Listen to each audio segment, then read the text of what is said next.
ছাগল মানুষের চেয়ে সাবধান, কারণ সে রাখালের ডাক শুনে ঘাস খাওয়া বন্ধ করে এবং তার কাছে দৌড়ে আসে। কিন্তু মানুষ আল্লাহর আহ্বান শুনে তার দিকে দৌড়ে যায় না এবং পাপ কাজ থেকে বিরত হয় না। হযরত হাসান বসরি রহমাতুল্লাহ আলাইহি এমন কোনো মহৎ ব্যক্তি জন্মগ্রহণ করেনি এবং ভবিষ্যতেও করবেন না, যিনি মুনাফিকদের প্রতারণার ভয়ে ভীত ও কম্পিত নন।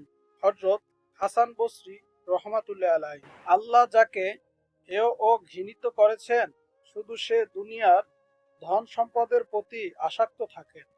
হযরত হাসান বসরি রহমাতুল্লাহ আলাইহি যখন মনে করবে যে তোমার মধ্যে প্রবঞ্চনা নেই, তখন পৃথিবীর যাবতীয় বস্তু অপেক্ষা নিজ প্রাণকে অধিক ভালোবাসবে।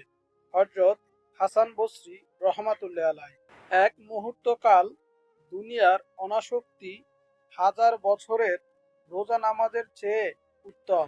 হযরত হাসান বসরি রহমাতুল্লাহ আলাইহি নীরব চিন্তায় যাহার অন্তর আল্লাহর গোপন ভেদ না জানে, সে দুনিয়াদারি ও অলসতায় ডুবে আছে, এবং যাহার দৃষ্টিতে আল্লাহর গোপন ভেদের আভাস নেই, তার দৃষ্টি ভুলিতে আচ্ছন্ন, অর্থাৎ সত্য দৃষ্টি সে লাভ করে নাই।